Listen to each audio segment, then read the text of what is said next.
मैं नागा सन्यासी हूँ, जूनागढ़ हरिद्वार से, और यहाँ मेरा आश्रम कड़वा पानी में है, मानेश्वर मंदिर के पास बूढ़ी गाँव। हम लोग गौतम धाम में रहते हैं, गैयों की सेवा करते हैं। जो निकुंज हैं, छोटे छोटे बच्चे हैं, अनाथ हैं, एसआई हैं, या बहुत कोई गरीब परिवार के बच्चे, उनकी सेवा, उनको शिक्षा देना, आध्यात्मिक और भौतिक दोनों ही ज्ञान से हम परिपूर्ण करते हैं। और ऐसे में हमारे यहाँ 4-5 गौशाला है, लगभग 1500 गैयों का लगभग हमारी संस्था कर रही है। सो हर जगह जाने का मुझे अवसर मिलता है। हम ठाकुर जी के बड़े ऋणी हैं कि इतने सारे लोगों में उन्होंने हमें चुना, क्योंकि भक्ति अपने आप स्वतंत्र है और किसी भी जगह में आपको चुना है, आपके अंदर उसके प्रति एक उल्लास, एक उमंग, एक उत्सव आया है, तो समझ लीजिए कि हमारा कोई प्रारब्ध का सत्कर्म बने हुआ है, जिसके फलस्वरूप हम इस संसार में कभी कलयुग में सतयुग जैसा जीवन जी रहे हैं, आध्यात्मिक जीवन जी रहे हैं। नहीं तो आज संसार की कंडीशन को आप देखेंगे, हर आदमी परेशान है, दुखी है, मेडिसिन खा रहा है, संसाधन है, पैसा है, संपदा है, लेकिन तब भी वो आनंदित नहीं है। एक व्यक्ति हुआ है जिसके पास घर नहीं है और खाने के लिए ठीक से खाना भी नहीं है और वस्त्र भी ठीक से नहीं है, लेकिन अगर प्रभु ने उसके ऊपर कृपा की है, उसके जीवन में वजन है, कुछ भी नहीं है उसके जीवन में वजन है, तो मान लीजिए कि उसका आध्यात्मिक बैलेंस रोज बढ़ रहा है। हम कीर्तन में आते हैं, अपनी बहुत सारी रिक्वायरमेंट लेके आते हैं प्रभु के सामने, प्रभु ये पूरी हो जाए, वो पूरी हो जाए, लेकिन शास्त्र कहता है कि जब भी कीर्तन में आए तो बस इस आशा से आए, प्रभु मेरा मन निर्मल हो जाए, क्योंकि मन को निर्मल करने का, पावन और पवित्र करने का दुनिया में कोई साधन नहीं है।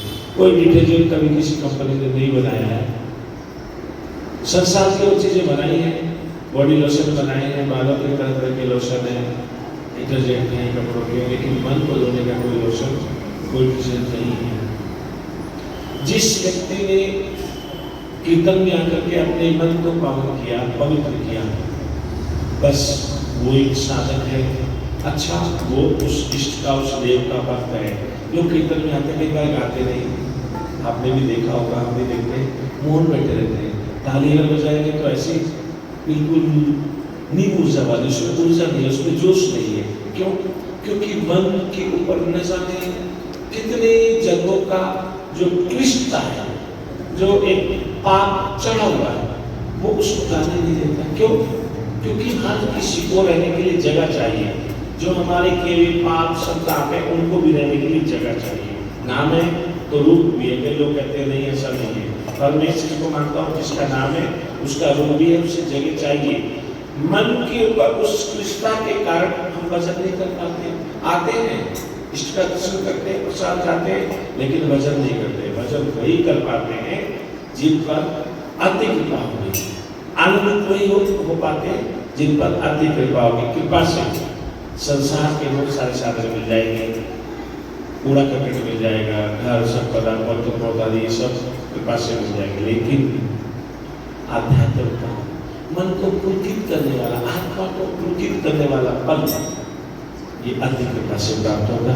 सो आप लोग गौड़िया मठ की इस पावन भूमि पर हैं, ठाकुर जी ने विशेष आशीर्वाद आपको दिया, आप आनंदित हो रहे हैं। सच मानो, अपने आप से बातें करो। जब भोजन कर लिया और शाम को बैठकर आप अपने आप से बातें करो, मैं चंदन क्यों लगाता हूँ, किसके लिए सजती हूँ, कौन है पुरुष इस पूरे ब्रह्मांड में जिसको अनेकों रूपों से इस प्रकृति को रचा है, बसा है और संहार कर रहा है। तो आप सभी महसूस करते होंगे, सुनते होंगे कि ब्रह्मा बनकर इसका जो बनाने का कार्य है, विष्णु बनकर के इसका पालन करने का कार्य है, और शिव बनकर के इसका श्रृंगार करने का कार्य है। तीनों ही रूपों में एक ही है, कोई दूसरा नहीं है। ठीक है, तो उसने हम पर अति कृपा की है, और अति कृपा के बदले हम जब शाम को भोजन ग्रहण कर लें तो बैठकर धन्यवाद करिए, प्रभु आज मेरा दिन बड़ा उत्तम मिला है, आज मुझे कीर्तन में सत्संग में जाने का सौभाग्य मिला है, प्रभु ये आपकी कृपा से।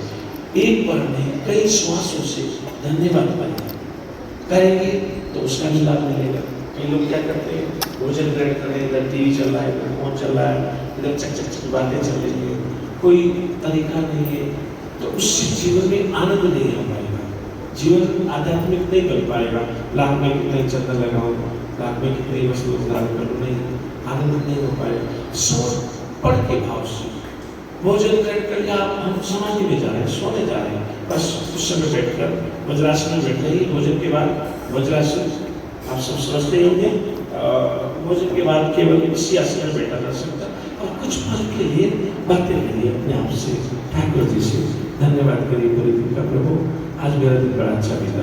और जिस दिन कीर्तन ना मिले, सत्संग ना मिले, प्रभु से शिकायत करिए, प्रभु आपने आज का दिन कैसा दिया, मुझे मेरे ऊपर आज कृपा क्यों नहीं की, मेरा सारा समय संसार में लगा दिया, मैं नहीं चाहता हूँ, क्यों 84 के धक्के खा करके तो मैं आपके लिए आया हूँ, आपने मुझे दिव्य जीवन दिया है, फिर मुझे 84 में भेजना चाहते हो, फिर मेरे जीवन को नरक में बनाना चाहते हो। ये जब बातें हम सब बैठ करके प्रभु से करते हैं, सच मानो कुछ पल के लिए ऐसा आनंद महसूस होता है, उसकी अनुभूति को शब्दों में नहीं कह सकते। लोग हैं नहीं करते, बस गधे घोड़े की तरह दिन गवाए खाएंगे, रात गवाई सोए। बड़ा अनमोल जीवन है, घोड़िया दुख में सारा संसार हो रहा है, और आप क्या सोचते हैं, लोग हमें भी गाने देते हैं, आपको तो देखे हमें भी देते हैं, उनका काम है रील बनाने का काम है, बुरा भला कहने का काम है, लेकिन आप रोजाना अपने स्वामी के लिए, अपने प्रभु के लिए सजते समझिए, और जो हमें पुरुषार्थ कार्य करना है, जो प्रभु ने हमें सेवा दी है, वो हमें करना है। वो किसी को अच्छा नहीं लगता, कोई बात नहीं, मुझे अच्छा लगता है, मैं करता हूँ। कुछ ये सब ठाकुर जी की सेवा में बार बार लगे रहिए, आनंद को ग्रहण करते रहिए। मैं समझता हूँ कि आप सब लोग बड़े भाग्यशाली हैं, भाग्यशाली में सौ भाग्यशाली समझिए, मुझे आप कीर्तन में आए, और खास तौर से छोटे छोटे बच्चे, आज पूरा समाज हमारा खराब होता चला जा रहा है, भूतों की तरह खाने की सुविधा, पीने की, रहने की। अध्यात्म जो पूरे विश्व को आनंद और शांति देने वाला है, उसका हमने सत्यानाश कर दिया। क्यों? हम अपने बच्चों को आध्यात्मिक क्लास में नहीं लाते। अभी हम लोग शिव महापुराण में गए, मेरे साथ बहुत सारे मेरे बच्चे गए हुए, छोटे छोटे बच्चे, तो कई माताओं ने देखा, अपने बच्चों से कहा, देखो वो बच्चे कैसे बैठ गए, उन्होंने अपने बच्चों को भी मेरे पास भेजा। 4 बच्चे मेरे थे, 3 उनके आ गए, 7 हो गए, एक और आ गया, 8। वो खुरापात कर रहे थे, कोई इसको छेड़े, कोई उसको उंगली लगाए, कोई मिट्टी उठाए। मैंने उन 4 को कस के अपने पास बैठा लिया।